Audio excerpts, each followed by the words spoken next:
Bom dia a todos e bem-vindos a mais uma aula de mecânica dos fluidos. Hoje é a aula do capítulo 6, que se trata sobre escoamento de um tubo circular. É a continuação do capítulo. Vamos começando falando sobre solução para escoamento laminar. De toda aquela apanhado geral que nós fizemos sobre como chegar à perda de carga, tudo mais, as suas velocidades, vamos utilizar aqui. Primeiro, lembrando linha de piezométrica, que é linha de energia, que nós trabalhamos com a energia estática mais a energia potencial. Essa energia vai ser menor que zero, pois a soma dos termos de pressão e altura deve descer no sentido do escoamento. Também chegamos que tensão de desalhamento para fluidos newtonianos é igual a viscosidade dinâmica vezes a taxa de velocidade no sentido radial. Então, e também, por outro método, chegamos que R sobre 2 é derivada da pressão mais ρgz em relação a x. Isso não é uma função de R. O resultado obtido, esse resultado foi obtido da quantidade de movimento linear para coordenadas cilíndricas, obtido do slide anterior. Assim, igualando as duas igualdades aqui que nós temos da tensão de cisalhamentos, temos essa aqui, essa equação aqui em cima. Então, estou demonstrando. Isso, isolando a derivada de U em relação ao tempo, em relação ao tempo não, desculpa, em relação ao raio, temos que é raio dividido por 2μ, derivada da pressão mais ρg vezes a altura em relação a x. Integrando no raio, temos que a velocidade em função do raio é igual a r ao quadrado sobre 4μ, derivada de p mais ρgz em relação a x, mais aparece uma constante C1. Para desaparecer com a constante C1, sabemos que precisa ter uma condição de contorno. A nossa condição de contorno que a gente utiliza é a condição de contorno, a condição de aderência. Essa condição de aderência diz que quando o fluido está em contato com a superfície sólida, ela tem velocidade igual a zero. Então, em R igual a R, temos que a velocidade é igual a zero. Portanto, se substituirmos nessa equação acima, conseguimos encontrar o resultado de C1, que é igual a menos R2 sobre R2, R ao quadrado sobre 4μ, derivada de pressão mais ρgz em relação a x. Assim, obtemos essa equação aqui. Isso é para escoamento laminar.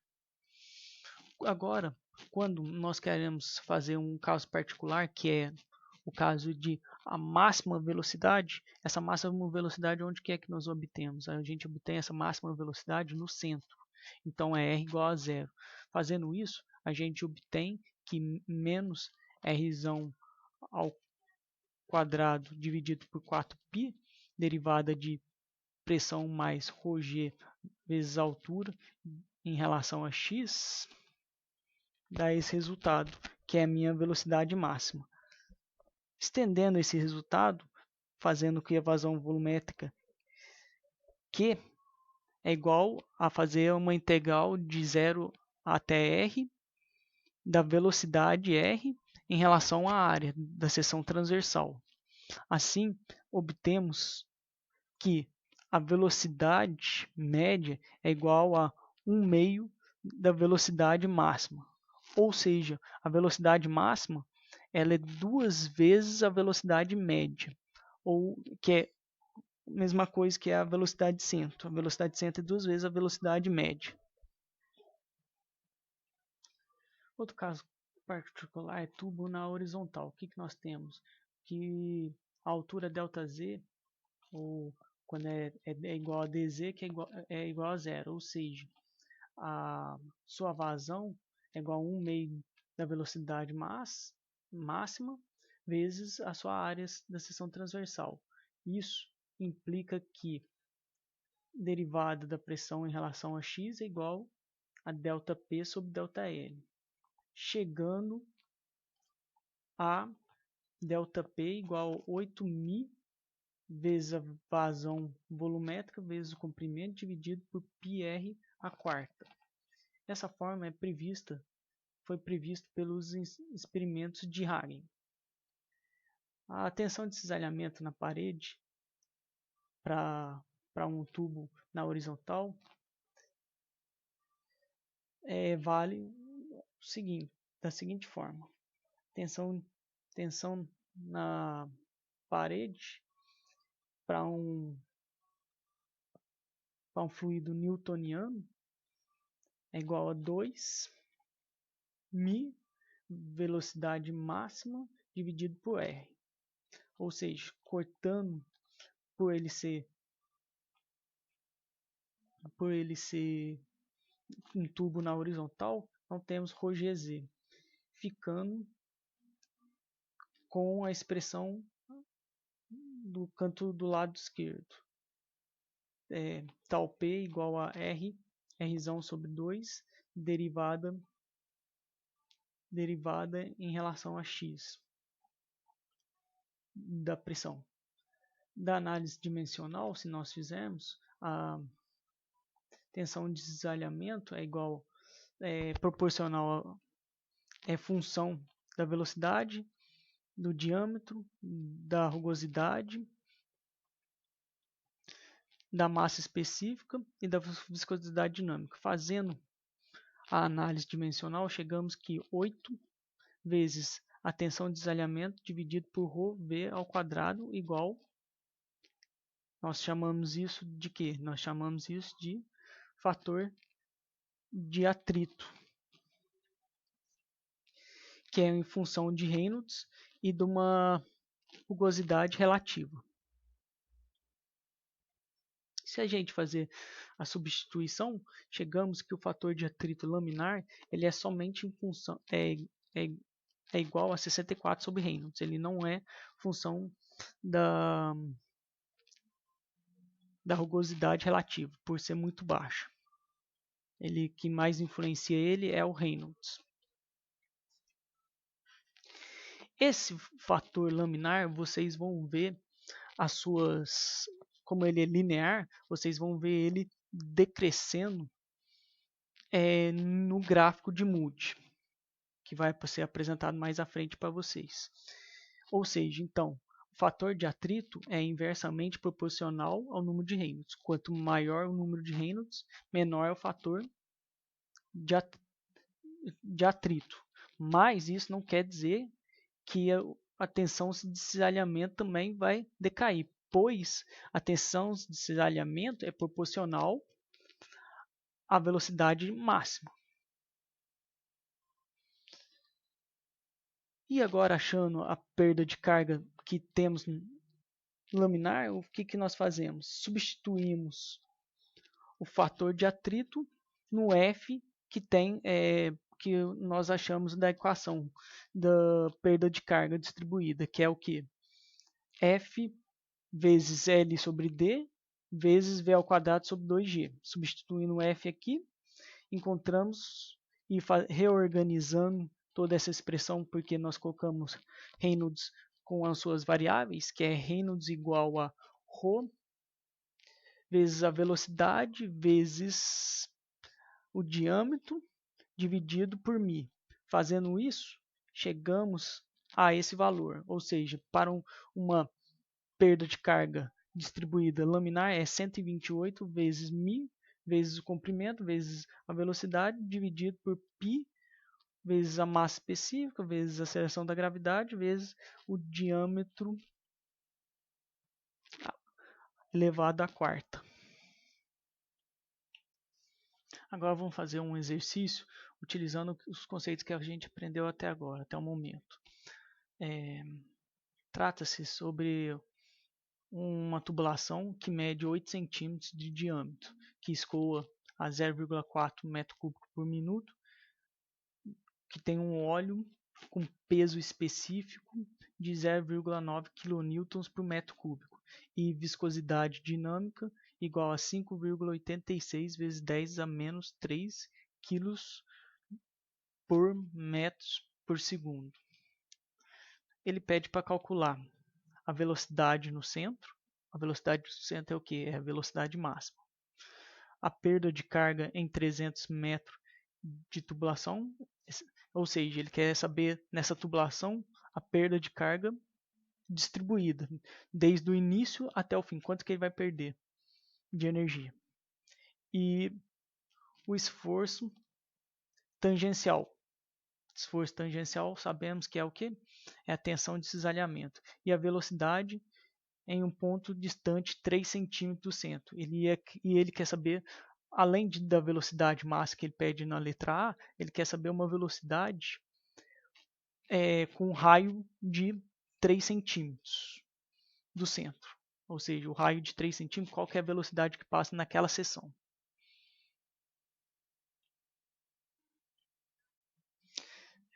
Então, aqui a solução do problema, colocamos todos os dados do problema. O diâmetro, a aceleração da gravidade, vazão volumétrica, peso específico e viscosidade dinâmica. E aqui o que ele pede, que é a velocidade máxima,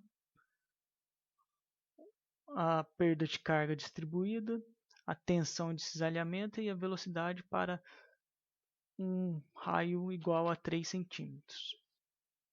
Primeira coisa que nós vamos ter que fazer, se vocês observarem aqui, que a vazão volumétrica é 0,4 metro cúbico por minuto. Então temos que transformar o minuto em segundos. Então 0,4 metro cúbico por segundo, metro cúbico por minuto é a mesma coisa que 1 minuto dividido por 60 segundos. Minuto corta com minuto, fica metro cúbico por segundo. Então 0,4 dividido por 60 igual a 6,67 vezes 10 a menos 3 metros cúbicos por segundo. Assim, velocidade média é o que? Você encontra de Q igual a V barra vezes A. Que eu tenho, que é 6,67 vezes 10 a menos 3, dividido pela área. A área é o que? Π sobre 4 vezes o diâmetro ao quadrado. O diâmetro que eu tenho é de transformar isso aqui para metro, 0,08 metro cúbico. Então eu tenho uma velocidade média do escoamento de 1,33 metros por segundo. Já obtendo a velocidade média, o que nós vamos fazer? Com a velocidade média, entramos para saber qual que é o número de Reynolds. Por que precisamos saber o número de Reynolds? Ele é importante para saber com que tipo de regime de escoamento estamos trabalhando, se é laminar ou turbulento. Dependendo se ele for laminar ou turbulento, trabalhamos com equações diferentes para escoamento em tubos circulares. Por isso a razão de a sua determinação. Então, pela equação de número de Reynolds é igual a ρVd dividido por μ, em que a massa específica é igual ao peso específico dividido pela aceleração da gravidade, vezes a velocidade, vezes o diâmetro dividido por μ. Então, colocando os valores, chegamos que o Reynolds é igual a 1661, que é um valor menor que 2300. Então, isso aqui é considerado como um escoamento laminar. Então, podemos utilizar tudo aquilo que a gente fez no início dessa aula, todos aqueles cálculos que nós fizemos. Então, o primeiro cálculo para saber a velocidade máxima ou velocidade centro é igual a quê? 2 vezes a velocidade média. Então, colocando os valores, temos que a velocidade de centro é igual a 2,66 metros por segundo. Letra A. E a letra B, o que ele pede? A perda de carga distribuída. A perda de carga distribuída, se fizermos genericamente, ele é fator de atrito, L sobre D, vezes V ao quadrado sobre 2G. Fator de atrito para laminar é igual a 64 sobre Reynolds. Então, temos, substituindo os valores, que ele vai me dar uma perda de carga de 12,95 metros. Ou seja, de uma tubulação 300 metros, 12,95 metros dessa tubulação vai ser só para perda de energia. E o restante vai ser a energia que você vai conseguir transferir para a seção 2.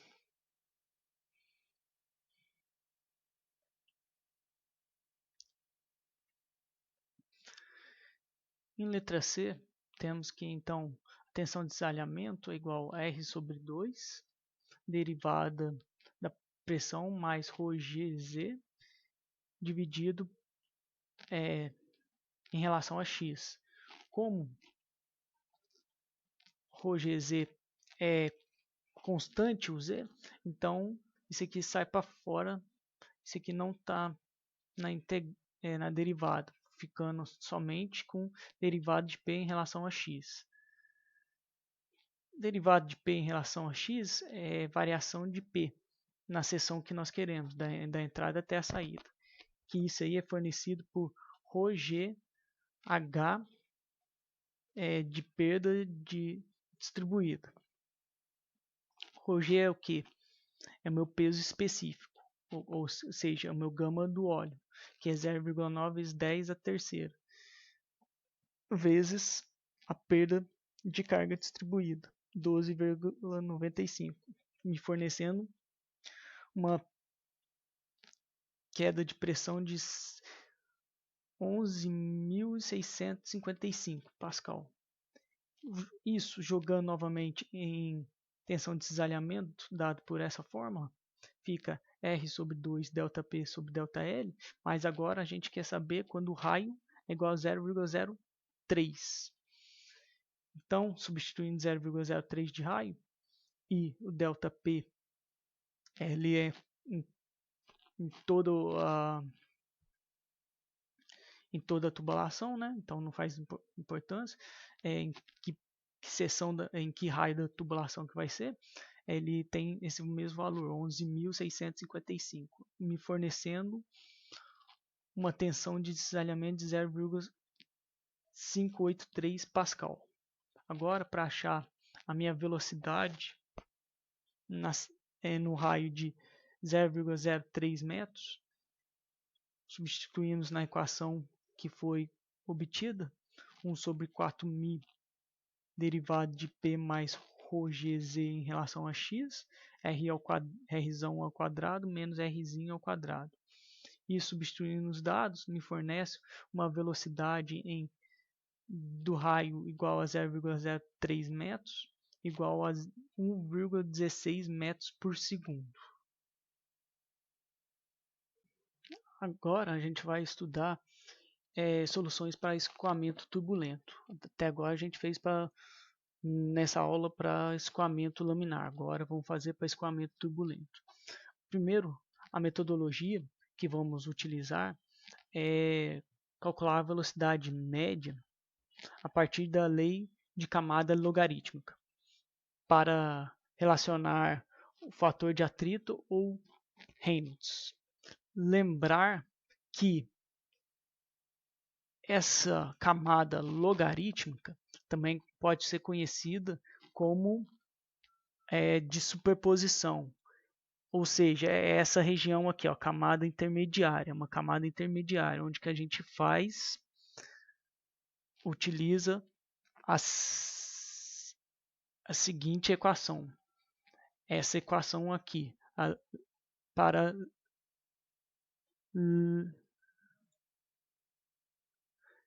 camada intermediária, logarítmica. Utilizamos desta equação aqui. Ou seja,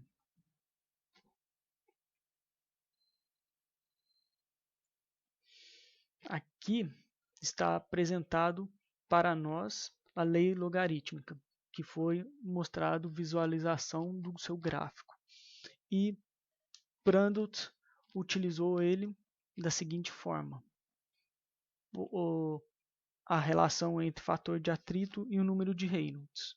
Observe que é esse aqui, quando você entra com número de Reynolds para achar o fator de atrito, ele fica difícil de se solucionar, não é o caso contrário. Então, mais à frente vamos ver outras equações que facilitam para você obter o fator de atrito e também o número de Reynolds. Aqui vem a lei logarítmica, utilizando corpos lisos, e o K não depende do tipo de parede, se ele é liso ou rugosa.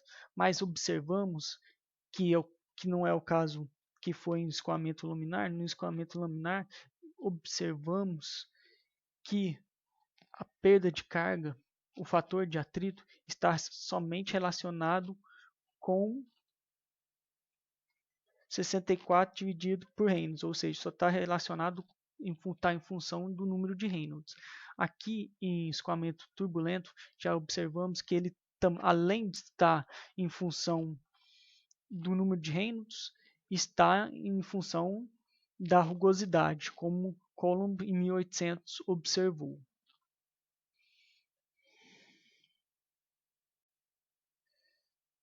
Sabemos que para a subcamada, a região da subcamada, aquela região onde que só tem da camada limite, onde que 2% entre a parede e 2% da camada limite é regido pela equação y mais igual a u mais, que é igual a y vezes o asterisco dividido pela viscosidade cinemática. Isso é igual a 5.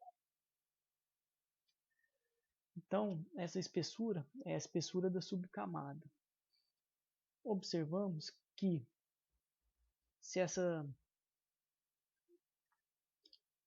YS é o máximo da subcamada, se for igual a 5 dividido por U asterisco, que vem daqui, dividimos ele pelo diâmetro, obtemos a seguinte relação, que a altura da subcamada dividido pelo diâmetro é igual a 14,1 dividido pelo Reynolds vezes o fator de atrito elevado a meio. Exemplo disso é quando a gente trabalha com Reynolds de 10 a quinta e fator de atrito de 0,018. A gente, se for substituir nessas fórmulas para saber qual que é a maior altura da sua subcamada, temos que a sua subcamada é igual a 0,01 do diâmetro. Isso quer dizer que o que? Se temos uma rugosidade maior que 0,01 do diâmetro, isso destrói a subcamada viscosa e altera a lei de parede.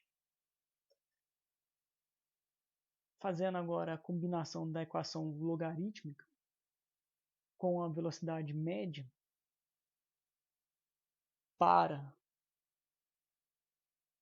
um escoamento turbulento, a fórmula que relaciona os dois, a velocidade média com a velocidade máxima, é a seguinte: velocidade média dividido pela velocidade máxima. Me dá essa relação que é em função do fator de atrito. Observamos que quanto maior o número de Reynolds, maior é a relação entre a velocidade média com a velocidade máxima. Lembrar que quando fizemos para escoamento laminar, era o quê? Qual que era o valor da velocidade média com a velocidade máxima? Era sempre o valor de meio, ou seja, a velocidade média era igual ao meio da velocidade máxima. Então aqui observamos que ele já é um valor muito maior que o valor lá, que era meio. Aqui a gente já tem, quanto maior o número de Reynolds, maior esse valor.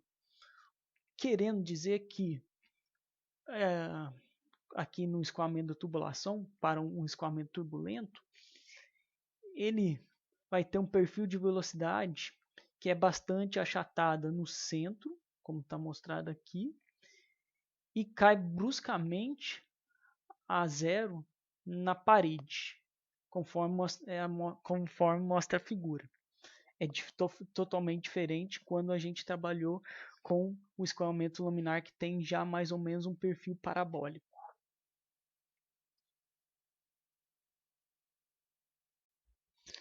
Nicorates, em 1933, através de experimentos, mostrou que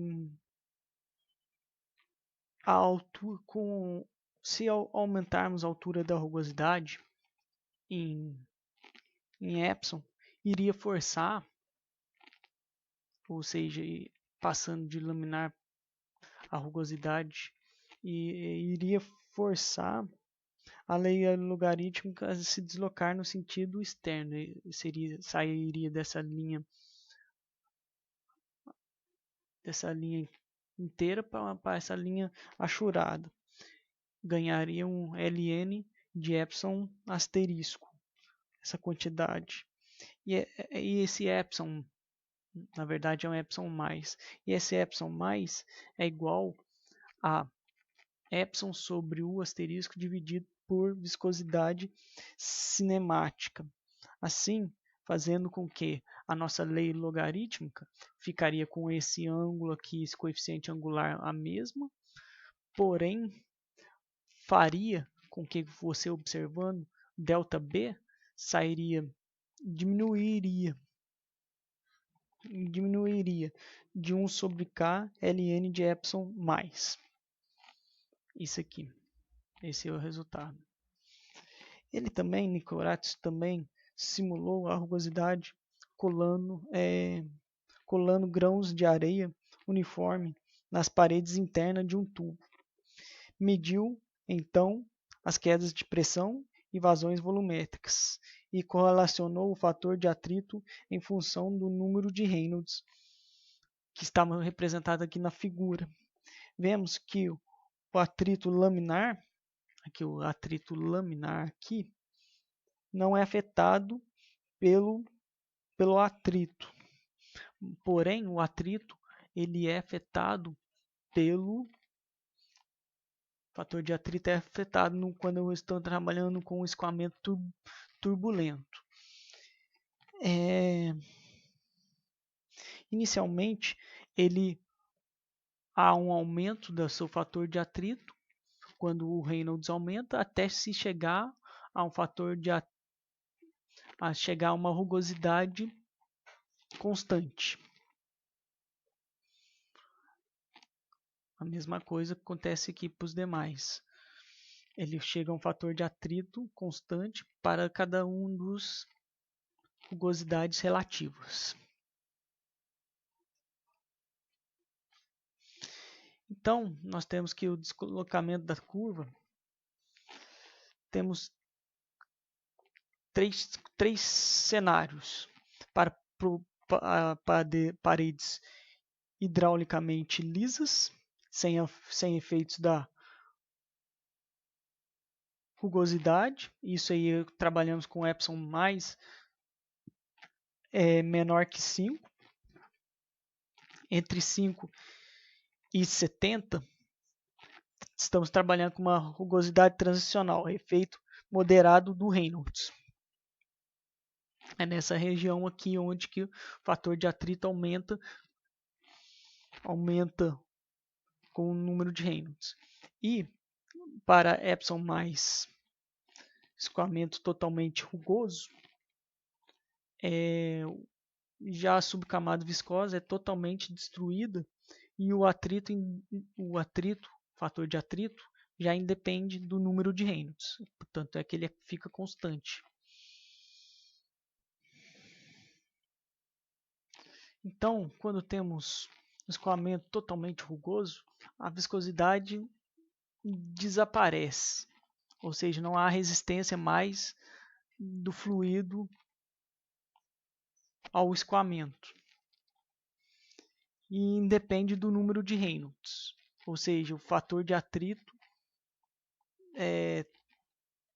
ele está relacionado com a rugosidade relativa, como podemos ver na equação aqui demonstrada. E a velocidade, como não há efeito do número de Reynolds, a perda de carga varia exatamente com o quadrado da velocidade. Uma equação que a gente pode utilizar quando a gente trabalha em rugosidade transicional, que é aquele entre Reynolds, entre o escoamento laminar e ele totalmente desenvolvido, o escoamento totalmente rugoso, é aquele em que nós estamos na região em que o Reynolds também está em função do Reynolds. O fator de atrito está em função do Reynolds e também da rugosidade relativa. Então, podemos utilizar essa equação de Colebrook. E por último, a forma em projeto que é aceitável do atrito turbulento fator de atrito é igual a 8 vezes a tensão de cisalhamento sobre a vazão mássica dividido pela velocidade ao quadrado. Esse é o fator de atrito que é conhecido do fator de atrito de Darcy-Weisbach. Aqui temos o diagrama de Moody.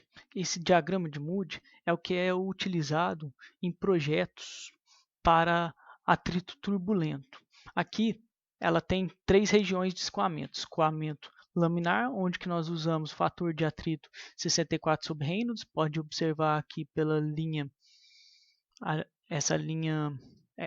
por essa linha. Depois temos aqui uma região achurada, que é uma região crítica, onde que não sabemos se ela em que regime que ela está. Ela pode estar comportando nos 2 regimes ao mesmo tempo. Ela tendo parte de velocidade aleatória e parte de velocidade média, ou na mesma velocidade. Então aqui é a zona crítica.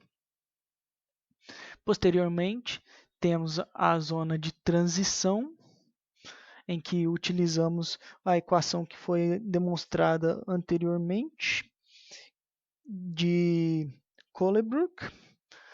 E também, após isso, temos aqui a turbulência completa, tubos rugosos, observando que aqui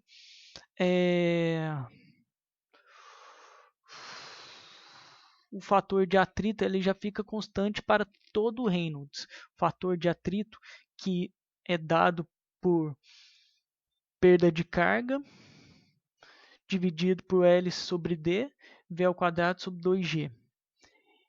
E no eixo das abscissas, o número de Reynolds. V vezes D dividido por viscosidade cinemática. E as linhas, todas as linhas, cada uma delas representa uma rugosidade relativa. Então, nós temos rugosidade relativa quase na horizontal quando está totalmente quando ela tem turbulência completa, como pode ser observado nessa região aqui. Então, o Moody foi plotado na forma hoje que é denominado diagrama de Moody para o atrito de tubos. o diagrama de Moody talvez seja mais famoso e mais útil em mecânica dos fluidos. E ele tem uma precisão de mais ou menos 15% para cálculos de projeto, sobre toda a faixa mostrada na figura. Pode ser usado para escoamento em dutos circulares ou não circulares e para escoamento em canais abertos. Os dados podem até mesmo ser adaptados para uma aproximação de escoamento em camada limite.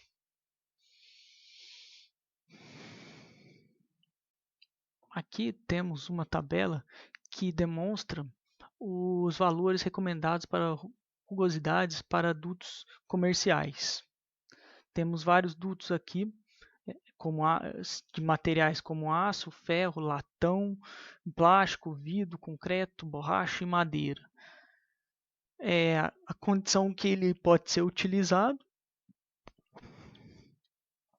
e a rugosidade que é encontrado que pode ser utilizado, que você pode utilizar em seus cálculos. E aqui estão listados as suas incertezas.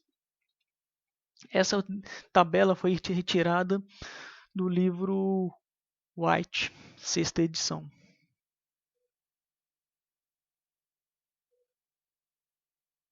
Então, o diagrama de Moody serve para solucionar 4 tipos de problema de escoamento em tubos.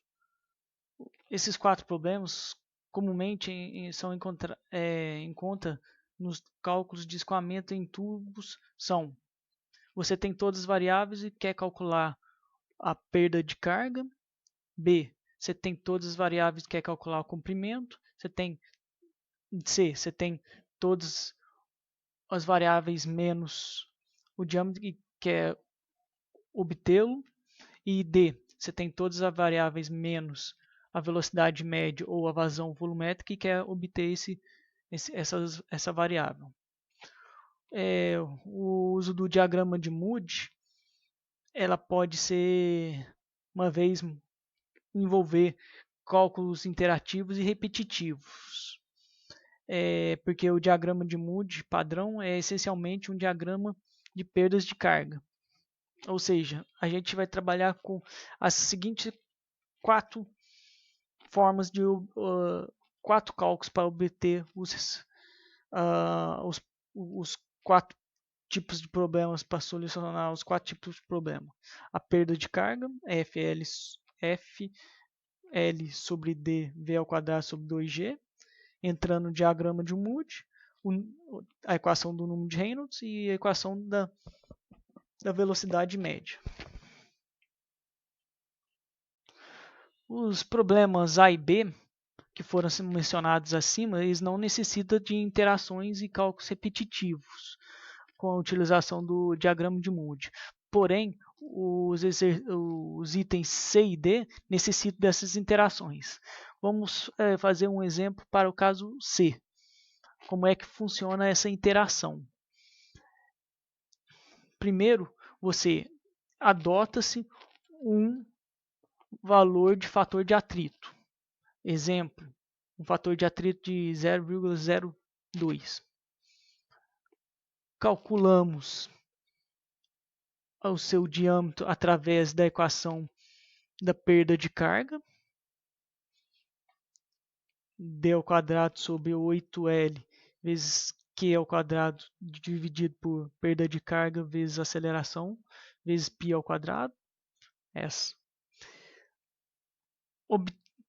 Aí depois disso temos o d ao quadrado, conseguimos calcular o Reynolds pela equação de Reynolds, calcula o epsilon, a rugosidade relativa, e assim obtemos o valor do novo fator de atrito, que é o nosso F'. Fazemos o seguinte: como a gente adotou um F, fazemos o F' menos a diferença entre o F', o que nós obtemos, e o que foi adotado. Se esse F, essa diferença entre F menos F' for menor ou igual a 10 a menos 3, a gente adota o valor de f' como o valor que a gente obteve dos cálculos. Se não, a gente volta a fazer o processo interativo novamente, agora utilizando o f' e entrando no segundo passo em diante.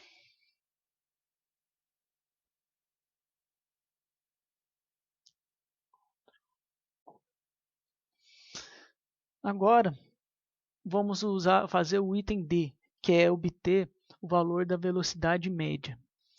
Então, seguimos os seguintes passos. Calculamos epsilon sobre d, porque são duas variáveis que a gente já conhece. Assim, admitimos um fator de atrito, f. Calculamos com o f adotado, calculamos a velocidade média. Assim, podemos calcular, depois de ter a velocidade média, calcular o número de Reynolds e determinamos um novo valor para o fator de atrito, f'. Esse f' tem que ser a diferença entre f' e o fator f que foi adotado, tem que ser menor ou igual a 10 a menos 3. Se for, paramos aqui as interações e beleza. Se não for, pegamos esse fator, esse f' e substituímos no terceiro passo. Em f' fica no lugar de f adotado para obter a nova velocidade média e seguimos os passos em diante até descobrirmos a nova diferença entre f e f'.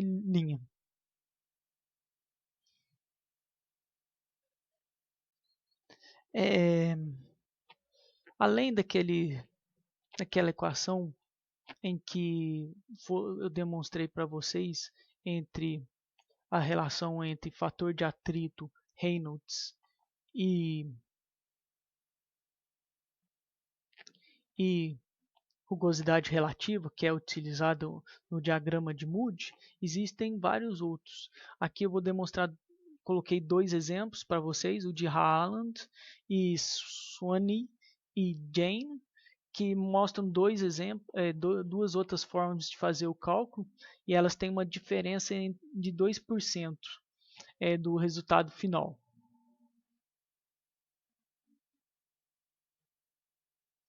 A nossa aula de hoje se encerra por aqui.